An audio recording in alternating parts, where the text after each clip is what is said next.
solo en Foueté, el lugar en donde podemos ver la música y escuchar la danza, con Liliana Mascareñas.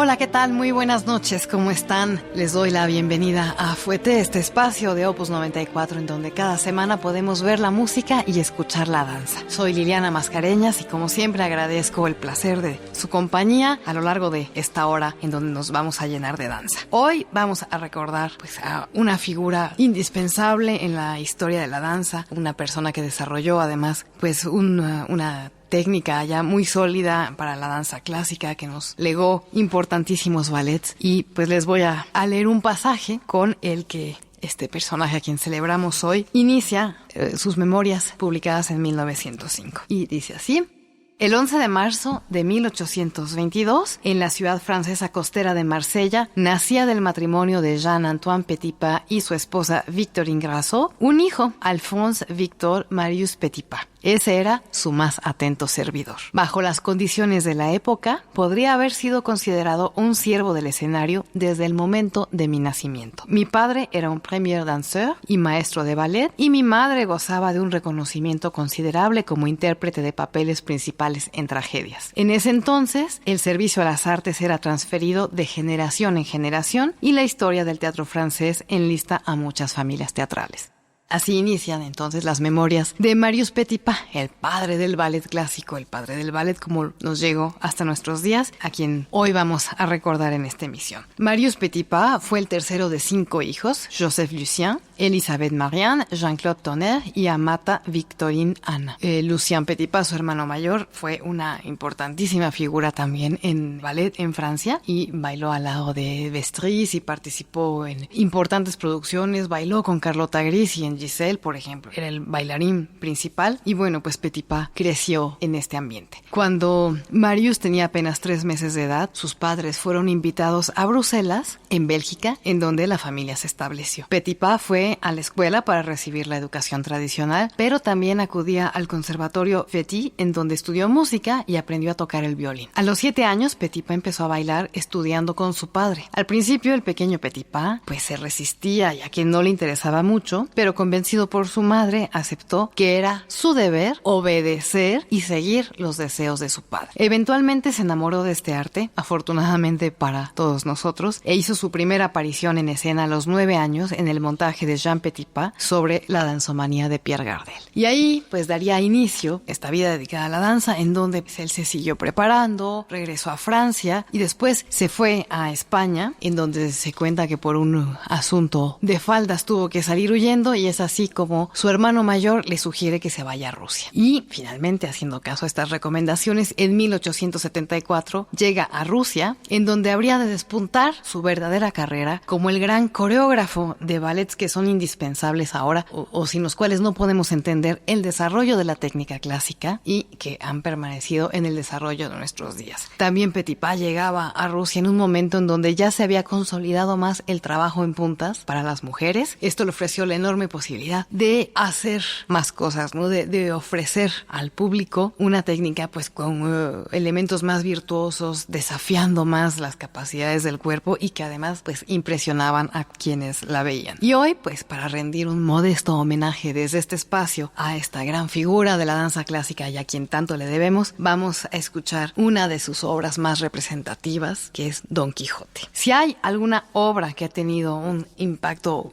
mayúsculo en el mundo de la literatura, este es sin duda el ingenioso hidalgo Don Quijote de la Mancha, la gran obra del escritor español Miguel de Cervantes Saavedra, que se publicó en 2 partes entre 1605 y 1615. Todas sabemos que esta obra hace una inteligente parodia en donde nos va contando las aventuras de este caballero errante y de su fiel escudero Sancho Panza. Así como el ingenioso hidalgo Don Quijote de la Mancha ha inspirado pues siempre a la pintura, a la literatura, el teatro, pues también ha sido desde siempre una fuente de inspiración para los coreógrafos, ¿no? También ha sido una obra que ha sido abordada desde la óptica del ballet. Tan lejos como conocemos, la primera primera producción en ballet de Don Quijote se remonta a 1740. Esta fue creada por Franz Hilberding, que era bailarín y maestro de ballet en la corte vienesa. Esta versión fue seguida en 1768 por otra, también presentada en Viena por el francés Jean-Georges Noverre. Se le atribuye ser el padre del ballet ya de concierto, ¿no? De haber establecido los criterios del ballet para presentarse en un teatro. A pesar de que estas obras ya no se presentan, pues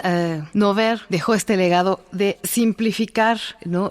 el vestuario y las escenografías en este arte y de concentrarse más en las historias. Y por eso es que su versión de Don Quijote empezaba a ser importante para dejar bien claro que había que destacar la calidad de la danza y no tanto todas las decoraciones que había alrededor. En ambas producciones, así como en versiones subsecuentes del siglo XVIII y algunas versiones de inicios del siglo XIX, el papel principal era interpretado por Cervantes, el caballero de la triste cara. A pesar de las muchas diferencias en la interpretación que haya habido, ¿no?, entre los países y los coreógrafos, se cree que todas estaban basadas en los primeros capítulos de la novela, en las que Don Quijote tiene visiones y se lanza con su caballo Rocinante, acompañado por Sancho Panza, a quien ha designado ser su escudero, a fin de combatir en importantes batallas a todas las injusticias del mundo. Fue en Las bodas de Camacho, creada por Louis Milon en 1801 para la Ópera de París, que el foco cambió por primera vez a un episodio de la segunda parte de la novela de Cervantes. En vez de concentrarse en el personaje de Don Quijote, la historia ahora giraba alrededor de las intrigas cómicas de los enamorados Quiteria, o Quitri en el ballet, y Basilio, y el noble y acaudalado Camacho, o Gamache en el ballet, a quien Quiteria ha sido prometida en matrimonio por su padre. En este paso inicial hacia el ballet, hoy sabemos, el papel de Basilio fue bailado por Auguste Bestrise,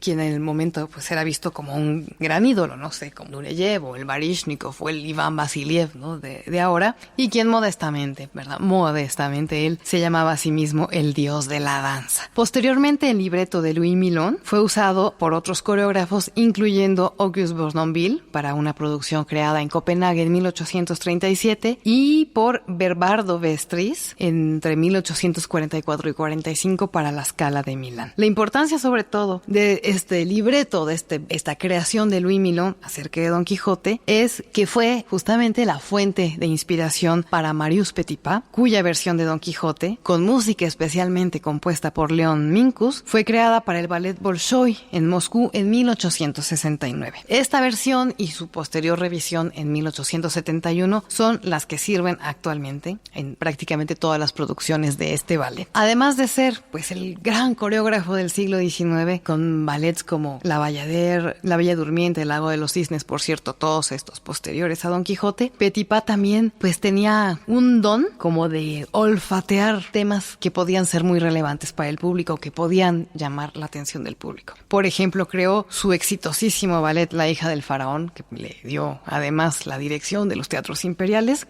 inspirado en el tema del momento, que eran las excavaciones arqueológicas en Egipto y todo el interés y la curiosidad que esto despertaba. Así que hizo un poco lo mismo con Don Quijote, sabiendo muy bien qué temas eran como los de novedad en el momento. Aprovechó que justo en esa época esta novela de Cervantes acababa de ser traducido al ruso y que la gente lo estaba empezando a leer en ruso, y pues de ahí también tomó inspiración para hacer este ballet. Como él era muy consciente de los gustos del público de Moscú, Petipa, que además había trabajado un tiempo en España y se había enamorado de los ritmos y las danzas de allá, incorporó una enormidad de danzas tradicionales españolas y muchas escenas teatrales y elementos así muy llamativos a esta producción de 1969. Pero es que además, imagínense, esto ha de haber sido una cosa, eran 4 actos, como todos los ballets de Petipa, un elenco de 200 bailarines, decoraciones de todo tipo, pero ustedes además imagínense que se dice, no nos consta, pero pues en los relatos de la época, que en una de las escenas en donde Don Quijote es perseguido por sus visiones, aparecía un grupo de cactus bailarines, es decir, de bailarines disfrazados de cactus que perseguían al Don Quijote, y además también la escenografía incluía una luna enorme en donde el Don Quijote veía a su amada Dulcinea, y esta luna alternaba entre grandes carcajadas o lloraba con interminables lágrimas. Afortunadamente, cuando Petipa revisó esta obra 2 años después, en 1871, para llevárselo ya fuera de Moscú a San Petersburgo, al Ballet Imperial, en donde la gente era un poquito más refinada y tenía gustos un poco más pulidos y más sofisticados, pues cortó todos estos efectos y además refinó las danzas de carácter españolas del ballet e hizo mucho más énfasis en la danza clásica pura. Otra cosa que hizo ya en esta revisión es que en su versión de 1869, con toda esta pirotecnia y demás, pues el papel de Dulcinea, le aparece en el sueño, era interpretado por otra bailarina distinta a Kitri, y en la versión ya de 1871 se introdujo este papel doble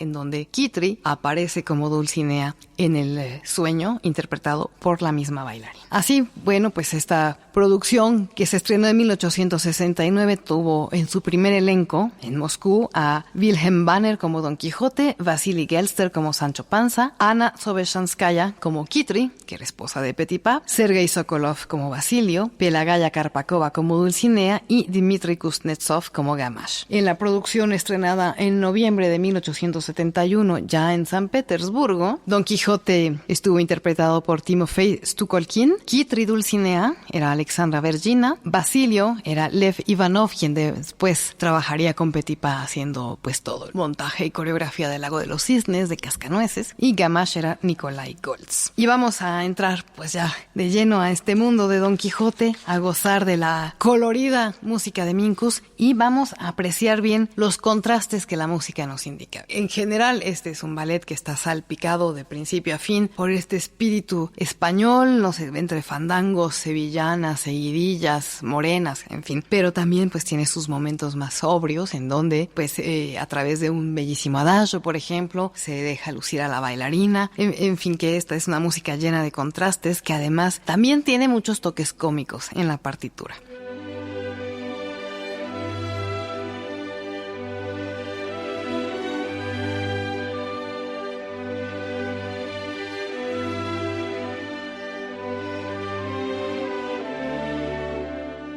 Así que vamos a entrar al prólogo, a una habitación en la casa de Don Quijote, en donde habiendo leído algunas historias de caballería, decide salir en busca de aventuras, defender la virtud y castigar a aquellos que violen el código de honor. En el momento en que él está inspirado en su escritorio, leyendo y se levanta pensativo, entra Sancho Panza, su sirviente, se esconde bajo la mesa y posteriormente entran 3 mujeres persiguiéndolo. Don Quijote las echa de la casa, Sancho Panza sale de abajo de la mesa con un pollo que se ha robado del mercado y por eso lo venían persiguiendo, y en ese momento Don Quijote le dice: nos vamos a la aventura, y solemnemente lo nombra su escudero. Así que el caballero se pone una armadura un poco desvencijada, su tradicional sombrero de metal, toma una gran lanza y sale así esta singular pareja en busca de aventuras y salvar al mundo de la injusticia.